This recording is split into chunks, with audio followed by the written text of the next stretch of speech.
Noah and Kate, Chapter 28. Kate trailed behind Noah as he led them up the winding path past the cottage, his arm out behind him, her arm out in front of her, their hands joined. As they passed by the side of the porch, Noah snagged a beach blanket that had been left over the railing to dry, all casual-like, as though it had been part of his plan all along. She loved that about him. His easy grace, his comfortable confidence, his everything that was cool and easy and casually, lethally sexy.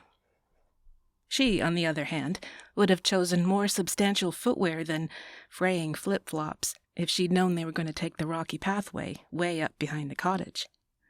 She didn't want to go back to the cabin and change them, so she walked carefully, picking her way around rocks and clumps of growth, grateful that Noah slowed his pace and smiled at her as she navigated the path. And the cow shirt. She was still wearing the stupid cow shirt. Good Lord. At least the night was descending in cool shadows and gentle breezes, clearing the heat of the day and softening the air around them. As they reached the top of the hill, the black velvet sky sparkled with points of light, and she knew then exactly where they were. The plateau rock Noah had mentioned after CPR class. The flat expanse of ancient shale that made a perfect viewing platform for the constellations. "Oh, it's gorgeous here," she said, a little winded from the climb. "This is the spot you told me about, right? Oh, it's stunning."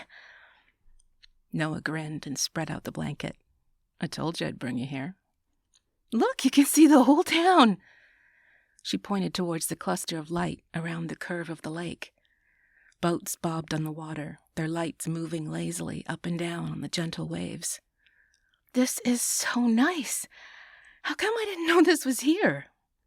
"I only found it a couple years ago," he said. "I was clearing some fallen trees after a storm, and I discovered this spot." She said nothing, but kept gazing out over the lake, feeling such a warm, wonderful sense of home as she looked at the little town still buzzing with vacationers and summer residents.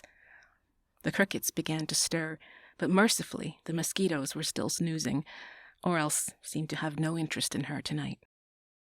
"Come on, sit down." Noah lowered himself to the blanket and tilted his head back. "The best view is when you look up."